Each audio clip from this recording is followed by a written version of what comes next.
Welcome back sa Big James TV. Today's vlog mga kabilog ay ituturo ko sa inyo kung paano mag-build ng PC arcade machine or gumawa ng ganito.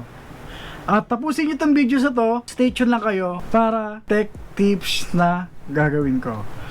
At syempre kung di ka pa nakapag-subscribe, subscribe mo na Big James TV at hit mo yung notification bell para pag nag-upload ako ng ganitong videos or tech tips videos ay ma-notify kayo. Alright?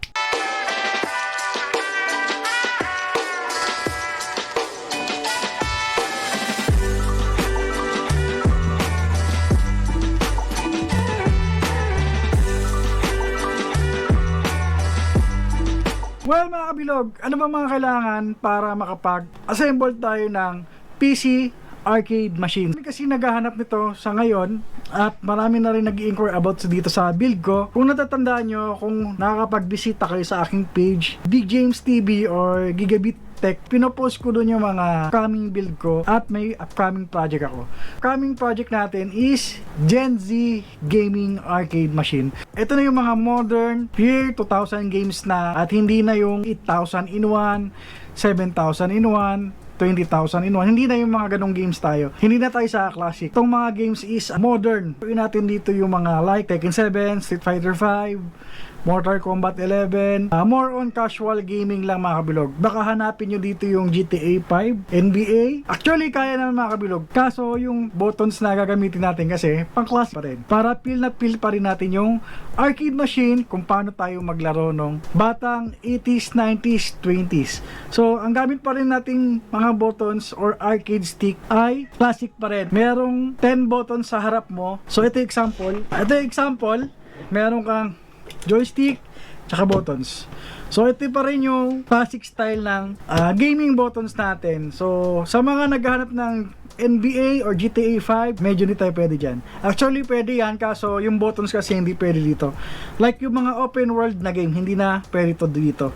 Bagay ito mga kabilog is yung mga adventure game and fighting games. So yun yung mga pwedeng mailagay nating mga games. Anyway mga kabilog, proceed na tayo sa arcade PC gaming build. Paano ko ba ito sinimulan? Paano ko ba ito ginawa? So ganito lang yun. Maganda to pang business mga kabilog. Maganda rin ito sa mga personal gaming. Sa mga interesado sa mga gawing personal gaming, man cave gaming sa mga bahay nyo, pwede sa inyo to kung gusto nyo pa rin ma-experience yung ganitong style ng arcade build. So, unang-una, kailangan nyo ng PC parts. So, na-provide ko na. So, meron tayo dito. Ang ginamit kasi nating mga kabilog is brand new. Hindi na ito yung mga typical na nakikita nyo sa mga market na mga Intel something na low-end PC na merong mga retro games. Ito mga kabilog, ginamitan natin ng Ryzen 3 4350G. Meron siyang 8GB RAM na HyperX. Then, A320 na motherboard. Ito yung mga parts na gagamitin natin for entry level.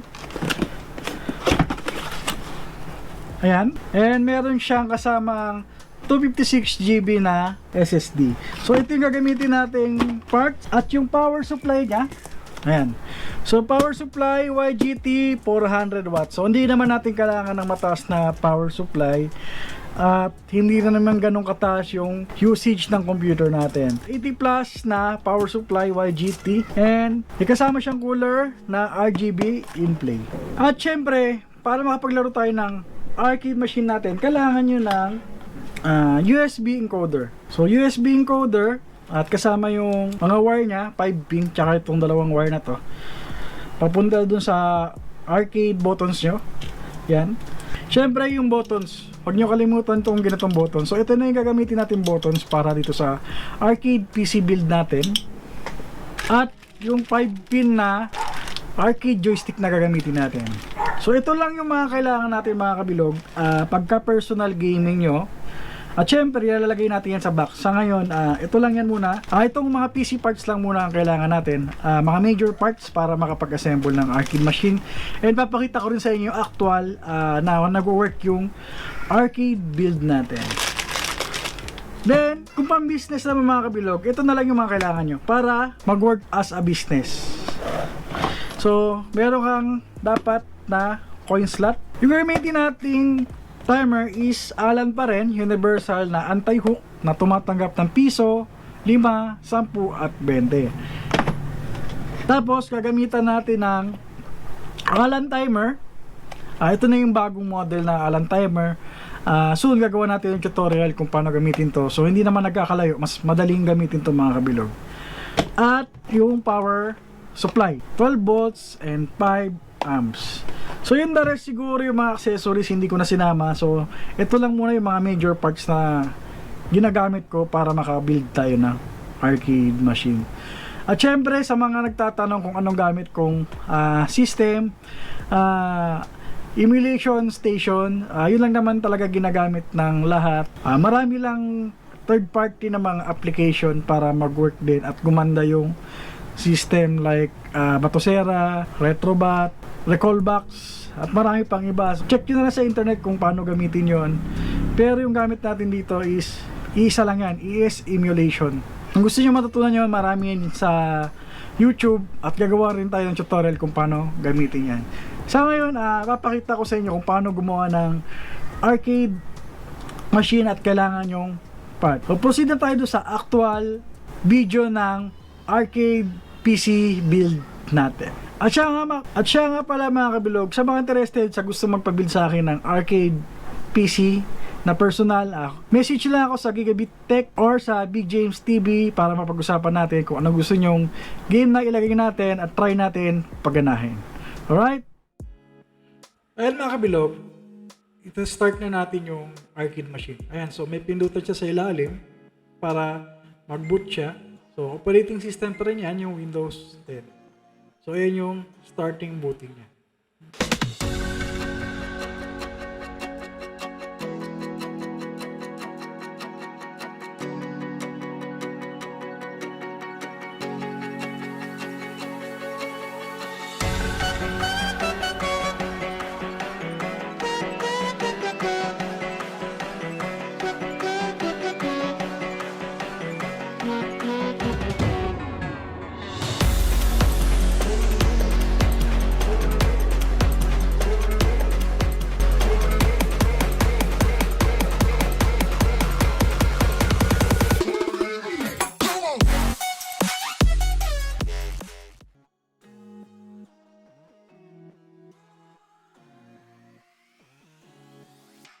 So, ayan mga kabilog. Nakikita nyo yung game list. More on PC gaming. So, ayan, pinapakita ko sa inyo isa-isa kung ano yung mga games ng 256 GB na SSD. So, makikita nyo, like yung Tekken 7, Tekken Tag 2 Tournament, meron na yan dyan sa arcade machine. So, kung makikita nyo sa ibang arcade build, is Tekken 6 pala. Hope soon malagay natin yung Tekken 8 pagka may lumabas na alam nyo na. Medyo hindi natin pwedeng banggitin kasi libre ko ng laman lahat yan nakukuha sa online. So ito, tinesting natin dito yung Tekken 7. Ipapakita ko dito sa inyo na working lahat ng mga buttons. Like player 2, ayan, hindi pa nagagawa ng iba. Dito, papakita natin, 2-player, maglalaro tayo dyan. Before kasi sa PS4 ko lang nagagawa yan. Ngayon, dito sa computer na 2-player setup. Ayan. Player 1 and player 2. So, ipipress nyo lang yung start para makapag-play si player 1 tsaka si player 2. Ayan, mamimili siya ng character. Dito, ipapakita ko sa inyo. Testing natin yung button. Isa-isa para ma-check natin kung accurate at tama yung galaw nila. Like yung joystick, makikita nyo na tama lahat ng movement nila.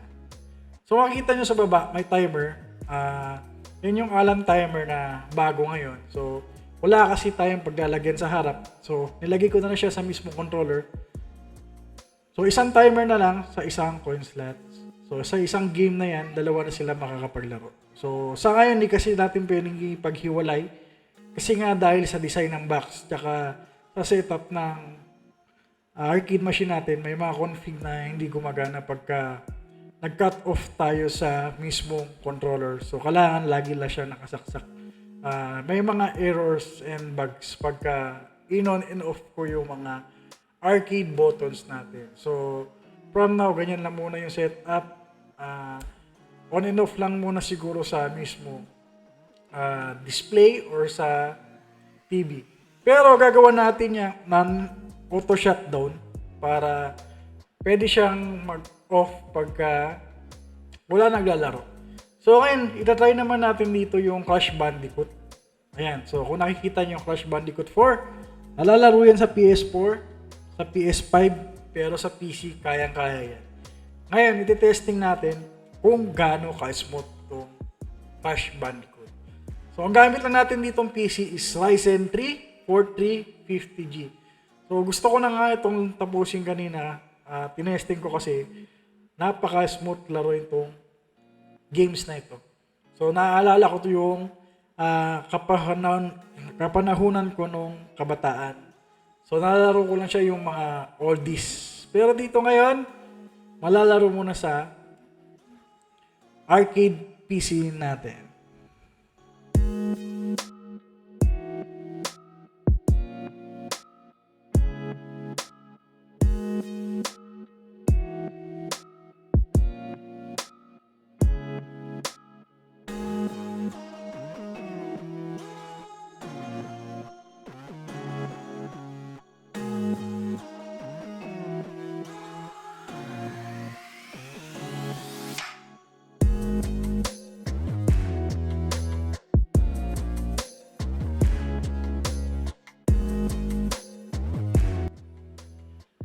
Ayan, start na tayo sa mismong gameplay. Yan, makikita nyo dito na napaka-smooth yung gameplay ng Crash Bandicoot 4. Actually, pwede pa natin ilagay yung Crash Bandicoot Insane Trilogy, kaso hindi na kasya sa SSD natin. So, mag-upgrade tayo soon sa mga susunod na build natin. Gagawin natin 500GB or 1TB na SSD. So, hindi na ako gumamit ng HDD kasi alam niyo naman na napakabagal at yung technology natin is mabilis mag-upgrade. So, gagamitin natin internal storage dito is SSD na mga kabilog. So, ayan nakikita nyo. Ang sarap laruin. Kanina nag-i-enjoy ako. Gusto kong laro itong games na to. So, pero tinesting ko lang muna. Pero nalaro ko na to sa aking mga Nintendo Switch. Meron yun sa Nintendo Switch, PS4. Pero dito sa arcade natin, nakikita nyo napaka-smooth na gameplay. So, kung merong arcade machine sa inyo na ganito ang gameplay, so, classic style pa rin, arcade buttons. Ayan.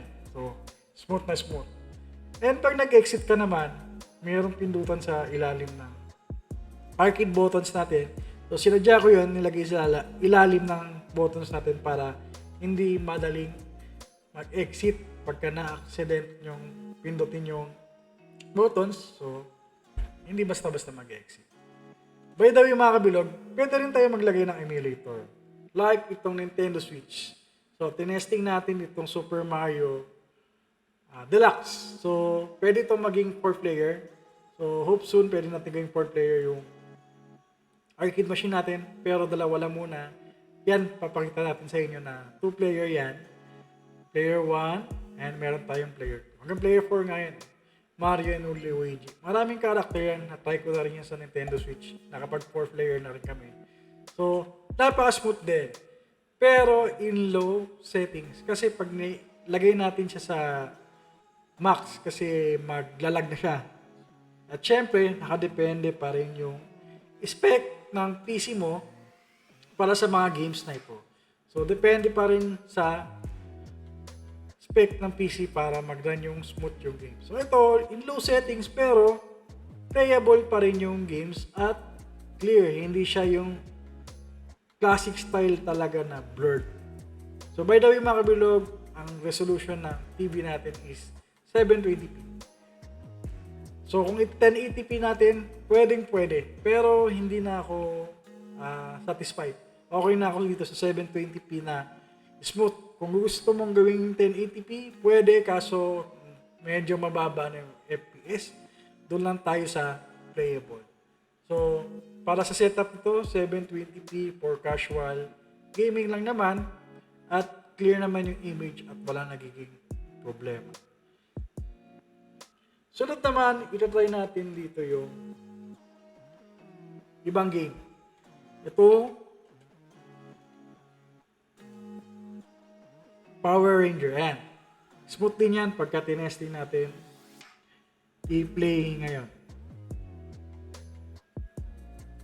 By the way mga kabilog, kung interested ka mag-abil ng ganitong arcade machine, sa ngayon kasi, mas sinasuggest ko muna sa mga personal kasi hindi pa naman actual final na last yung sa pang business, pang timer kasi meron pa akong isang gagawin. Lalagyan ko kasi siya ng auto shutdown at hindi ko pa kasi natapos yung function na yun kasi may mga kulang pa akong pyesa. Pero tatapusin ko yan soon, as soon as possible para makapag-put tayo ng business sa ganitong arcade build. Alright na yan mga kabilog, nakikita nyo naman ang ganda ng image compare sa classic. So ayan, tinetesting ko lahat ng buttons na working yan. Bago ko i-deliver yan sa client ko, tinetesting ko lahat ng games. So lahat yan per game manual configuration. Yun lang yung pinakamatagal dito gawin sa manual configuration. Soon siguro gawa natin yan ng video sa ngayon kasi napaka-busy ko. Hindi ako makapagpagawa ng ganong video sa ngayon. At marami kasing config na ginagawa para gumana lahat yan sa PC. Inabot ako ng mga ilang araw, ilang ulit para gumana yung mga games sa arcade stick natin. Alright? At ayun mga kabilog, pagtapos mo na siyang gamitin, mayroon tayong shutdown button sa ibaba para mag-turn off yung arcade machine. At ayun mga kabilog, hope natapos yung video na pinakita ko sa inyo kung paano nag-work yung arcade PC gaming natin. At kung may mga tanong kayo, comment na lang sa comment section, try kong sagutin kasi medyo busy tayo sa mga build at medyo maulan ngayon, ang lakas ng ulan dito sa lugar namin, dito sa Montalban. So sa mga interested, muli, message lang ako sa Gigabit Tech or Big James TV. At yung mga items na ginamit ko, lalagay ko na lang sa description sa baba kung gusto nyo bumili ng ganito at gusto nyo rin mag-build ng sarili nyo. Alright? Siguro hindi ko na patatagalin. Tatapusin ko na tong videos na to at maraming salamat sa mga tumapos ng videos na to at sumusuporta sa Big James TV. Maraming salamat sa inyo at shoutout dun sa mga nakapag-abil ng arcade machine sa akin. Maraming salamat sa inyo dahil hindi tayo makakapag-vlog ng ito kung wala kayo. Alright, see you and kita-kits na lang sa next vlog natin. At syempre, huwag nyo kalimutan subscribe yung channel ko, Big James TV, at hit mo yung notification bell para pag nag-upload ako ng ganitong videos or tech tips videos ay ma-notify ka. And see you to my next vlog. Peace out!